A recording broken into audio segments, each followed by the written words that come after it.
Tonight, Outtakes expands its audience. It's a very strong season for indies, and we hear from an old friend. All that and a whole lot more as Cinematic Class is about to begin, and your professor is in.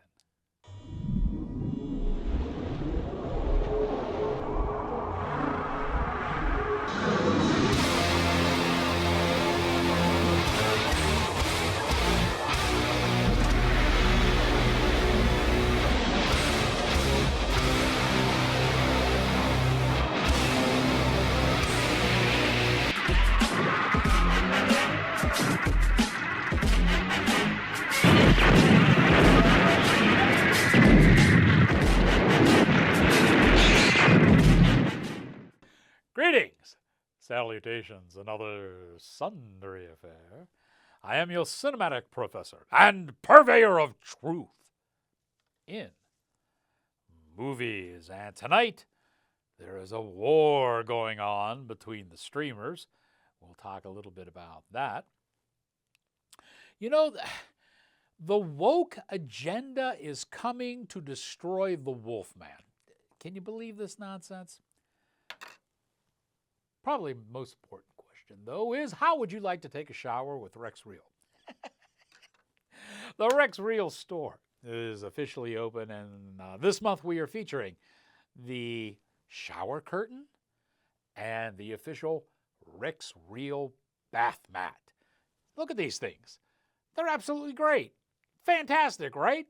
So now, every morning when you get up, you can take a shower with Rex Real. What a way to start the day. All right, let me grab my specs here and let's get into our first review of the evening, shall we? This is Demon Behind the Glass. You know, we're going to start off tonight's show with a diamond in the rough. There is really a decent story here in this film, and everyone in front of and behind the camera, you can tell, is really trying their best. But collectively, they just don't have the strength to muscle through this one. For expert commentary, it's time for us to peel back the veils of time and head back to the early Cretaceous period to check in with the nation's first and only prehistoric film critic, Rex Real.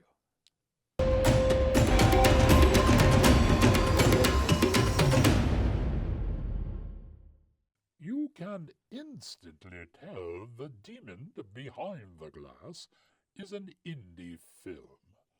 While everyone tries hard, they are not up to snuff. Some horror viewers enjoy diamonds in the rough, so this may find an audience.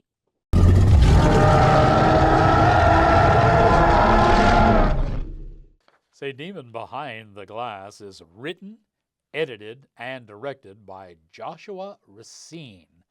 The cinematographer is Michael Yamane, and the special effects are provided by Jesse and Grace Gimbor. The movie stars Adam Holly, Jessica and Josh Settlemeyer, and Jan D'Angelo. Here's a look now at Demon Behind the Glass. I think you came here to sell a story. I have a sense when it comes to stories. It's like a smell that I can follow. An hour ago, your story was about fracking. Now it's about a resurrected peeping Tom that bites. Do you know how much force it takes to turn that raccoon into spaghetti? What's a body doing curling behind a wall? What's a reporter doing digging behind the wall?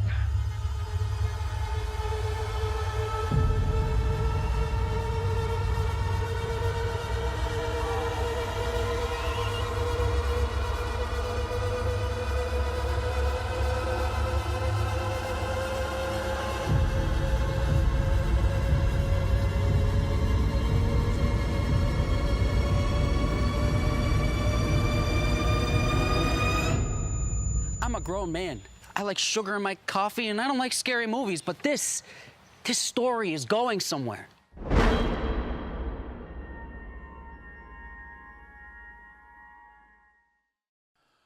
There is so much going on in Tinseltown. Brace yourself for the biz buzz.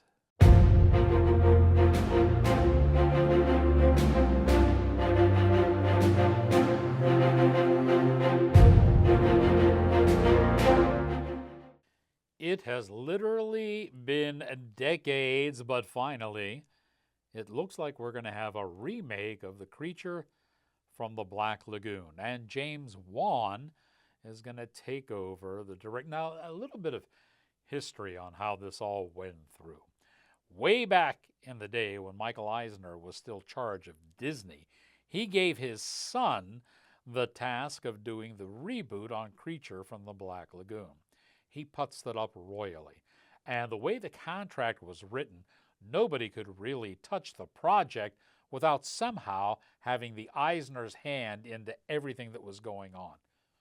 Nobody wanted that, okay?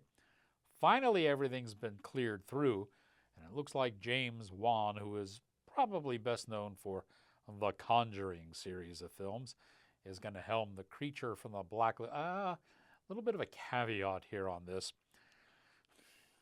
James Wan likes to combine his talents with Jason Blum. That's a bad thing, because the Blumhouse scary movies always try to seek a younger audience, and as such, they lose a lot of their edge because they go for that PG-13 rating. Now, I'm not saying that The Creature has to be an R-rated movie, but certainly it doesn't need to be under the constraints of Jason Blum's "we got to have a bigger audience" type of thing. So if Blum doesn't get involved in this and Wan is left on his own, we could have a decent movie, which will be a lot better than this remake of The Wolfman coming out. You remember a few years back, they made a remake of The Invisible Man. And The Invisible Man turned from a horror movie into a woman empowerment movie. Yeah, it sucked. That's bottom line. And now the same director is doing the exact same thing with The Wolfman. First off, The Wolfman looks terrible. Del Toro's got to be laughing.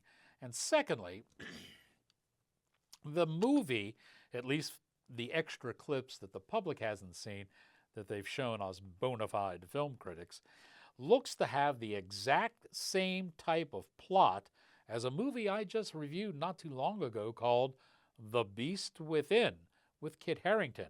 Check my review on that one because I really liked that movie and thought it was a different approach to the werewolf saga.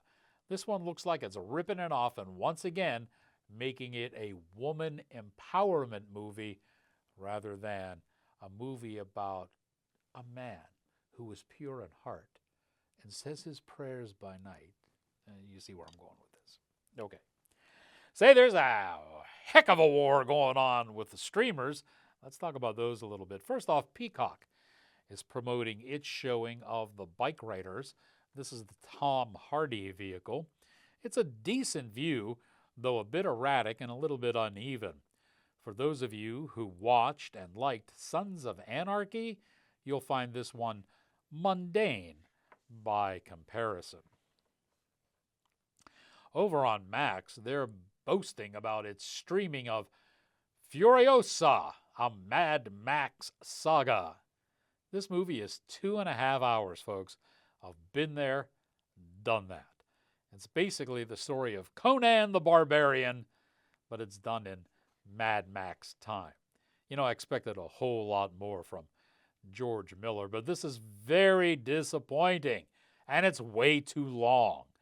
Be thankful you didn't buy a ticket for this one.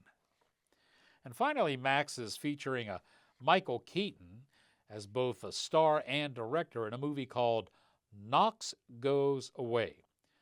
It's a connived redemption flick, but Keaton holds it together rather well. Now, if you're already a subscriber to Max, this is worth checking in and giving it a look. If you're not a subscriber to Max, it's probably not worth subscribing just for this movie.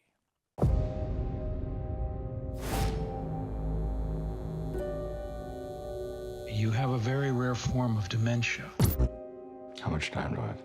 Weeks, not months. I'm sorry. That's okay, Doc. Even if I hated you for telling me, I'd forget soon enough.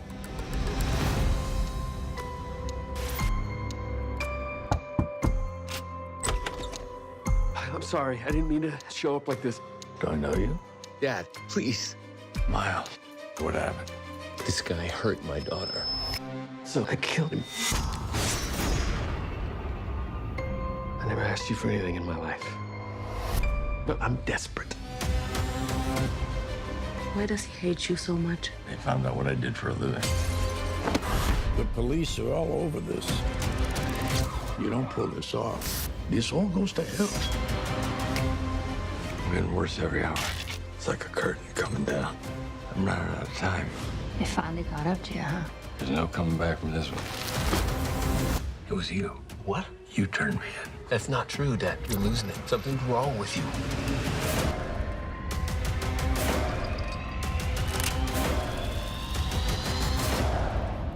John, good luck.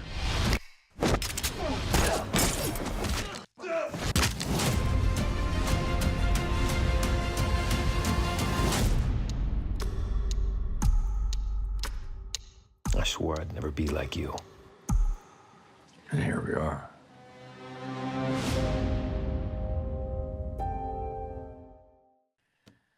And finally, in the streaming war, Netflix has a big month this month featuring two rehash franchises, Ghostbusters and Beverly Hills Cop.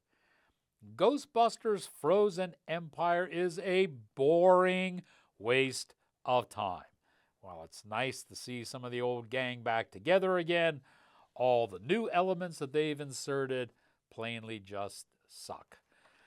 Beverly Hills Cop, Axel F., is a bit more on track. The old gang is back for more shenanigans, and they've added Kevin Bacon and Joseph Gordon-Levitt just for some extra kicks.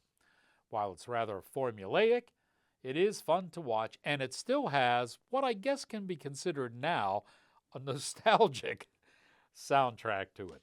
And finally, Netflix also has The Union with Mark Wahlberg and Halle Berry.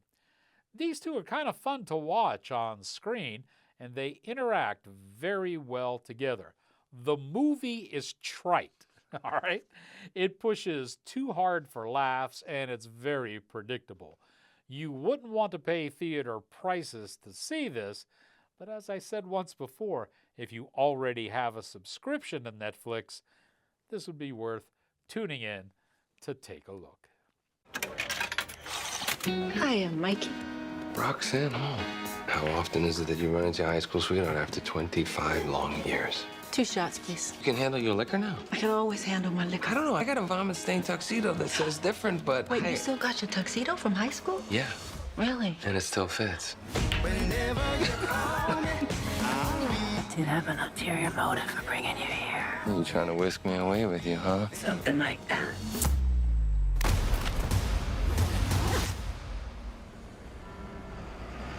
Welcome to London, Mikey. Rox, what the hell?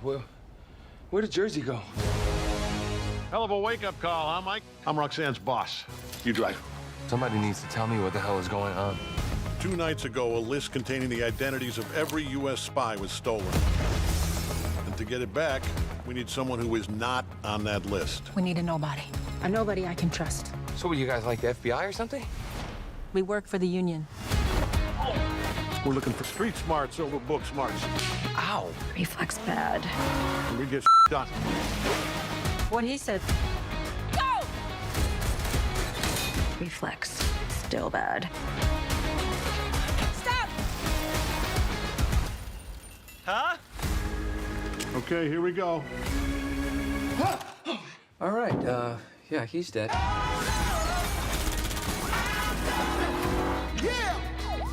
How dangerous is it gonna be?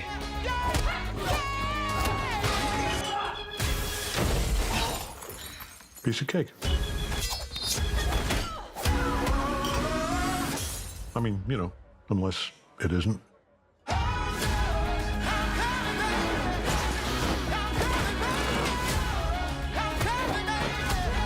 Does this remind you of something? 8th grade, Janice closet. That's the one. Mike! Get back in the car, Mike! I'm glad it's you and me. And I'm really glad I walked back into that bar. You're welcome! You're welcome. You know, every month I give a little summation of what's happened, especially on the YouTube channel, how many viewers we've had and which countries the most viewers are in. And for a while, it seems that Great Britain and Australia have really been battling for the second spot, you know, behind America, as far as how many people are viewing in to the reviews of Rex Reel. Well, now into the foray comes Italy, of all countries. The Well is the name of the movie, and it is a solid horror film that will provide lovers of the supernatural with demons and witches. And it'll put enough gore scenes in there that it will satisfy even fans of Eli Roth. I think now we should go once again back to the early Cretaceous period. For the nation's first and only prehistoric film critic, let's check in on this one with Rex Reel.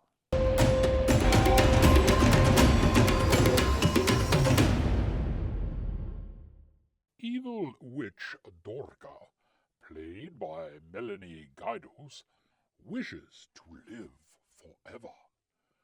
She can't get Nancy Pelosi's makeup man, so she ensnares a demon and remains youthful by drinking its blood.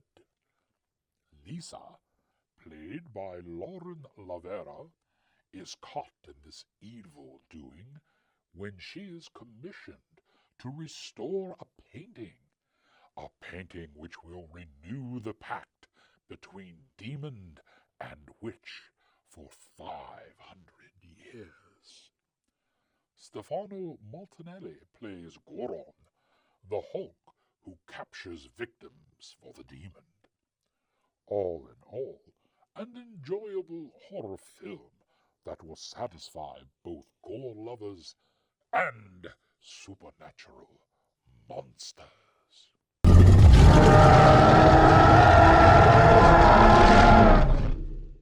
You know, the Asian markets have a plethora of pop stars who shift from the music industry and they go into the film business. But now Italy is doing it as well.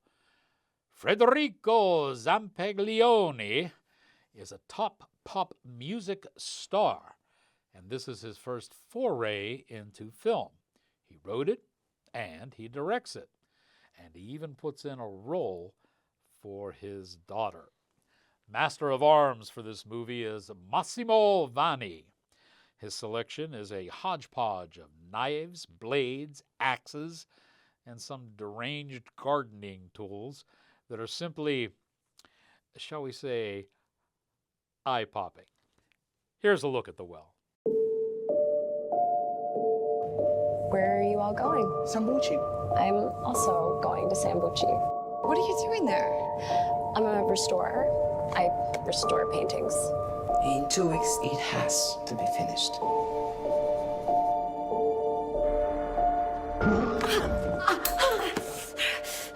This painting is cursed. It contains evil. What are you talking about? I don't think I can stay here. You're not leaving, Lisa.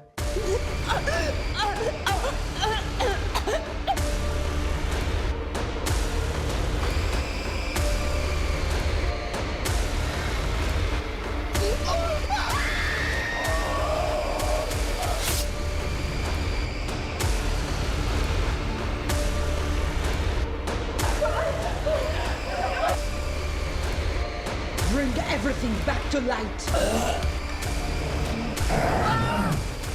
If you give life to this canvas, it will curse you. Forever.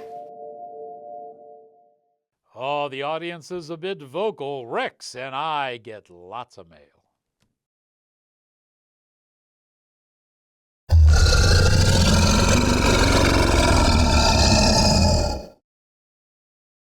Say, we dip into the mailbag with some good news tonight. Got a letter from Cindy Yates. You recall we did an interview show with her not too long ago about Cindy Stock. That's her annual cancer fundraiser.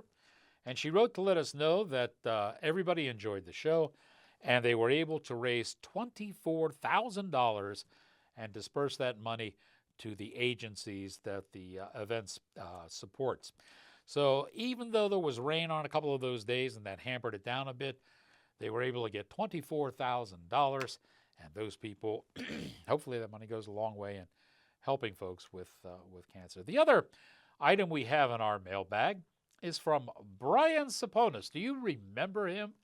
We did a show some time ago. There was a movie called Wolf Hollow. He was the werewolf. He was the actor that played the werewolf in that, and we did an interview with him on the show. He is back. He's been a very, very busy actor, and he has 2 movies that are currently coming out. One is Grind, and Grind is the movie that he is doing as a follow-up, if you will, with Mark Cantu. They both did Wolf Hollow, and now they're doing Grind. And he also has a movie coming out called A Quiet Town. And A Quiet Town he made with Jesse Hutchins. And I mention that because Jesse was one of my students. And they have a film out together, and it's garnering a lot of awards on the film circuit. We're going to try to have both of them on the show in the future. I like getting those kind of letters. So does Rex. We got a lot more to talk about when Outtakes with Rex Reel continues right after this.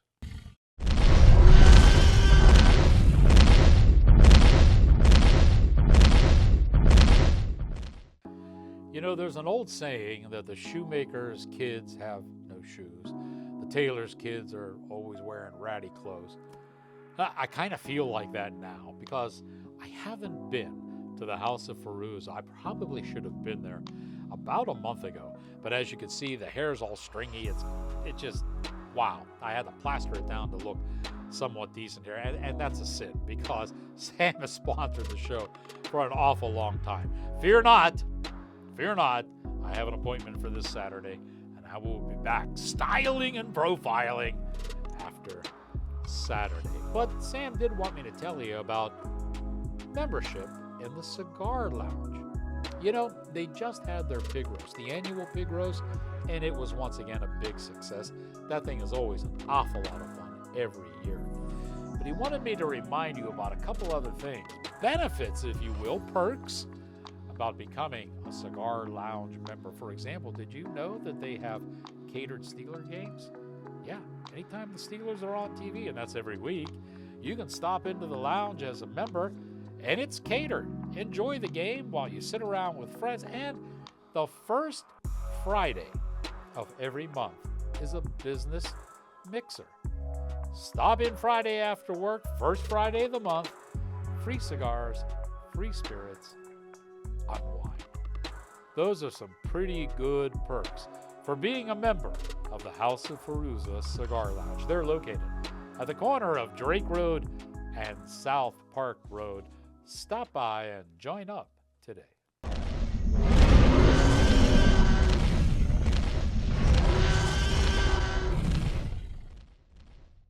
Say, welcome back to the show. You know, this isn't so much a review as it is a commentary.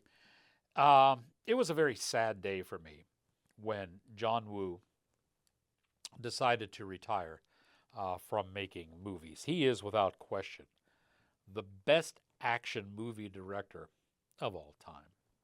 His contribution to Tom Cruise's Mission Impossible franchise is still hands over all of the other ones. Even though they tried, they don't even come close. As such, though, I was very skeptical when they said they're going to remake one of John Woo's finer films, The Killer. Now, naturally, if they're going to remake it, they're probably going to stick a lot of the new agenda items in there. Now, originally, the movie, which I believe came from 1989, starred Chun Yao-fat and Danny Lee. Both of those gentlemen are excellent stars and excellent martial artists.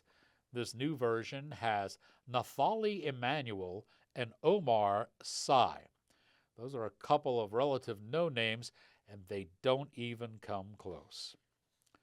In the original, Ah Long was a hitman for the Triads.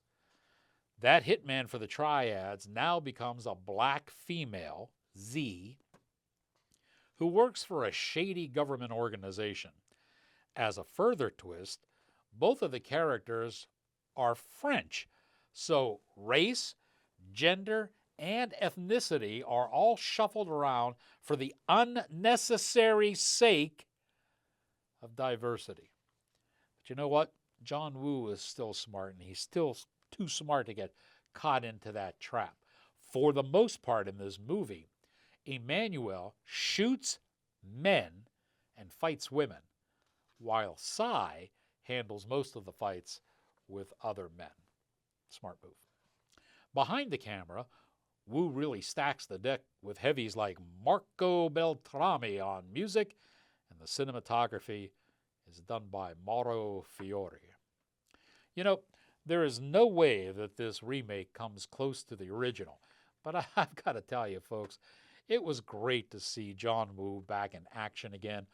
All of his signature MOs are present, including the doves, the misplaced slow motion, the shooters leaping through the air while firing their guns, the air face overlays between protagonist and antagonist, and of course, something he's noted for, religious symbolization. God, I miss them all. And even though I was sickened by the infusion of diversity elements in this version, it still did my heart good to watch the master at his craft once again. The contract was clear. She should be dead. You just betrayed the most dangerous man in Paris. I know, free soul. Take care of the witness. But I've been having mood swings. If you want to live, come with me.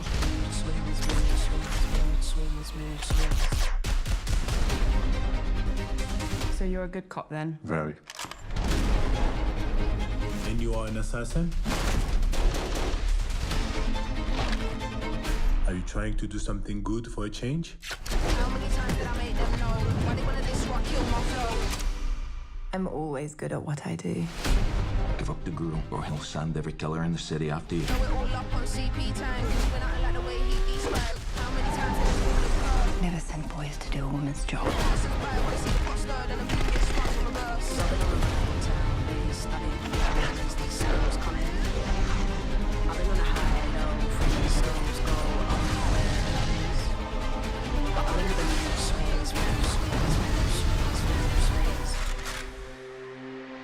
Why don't you drop it?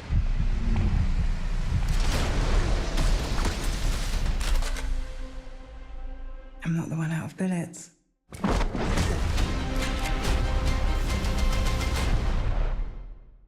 I'd love to talk movies more with you, but we're fresh out of time. Got to tell you, though, the show is growing.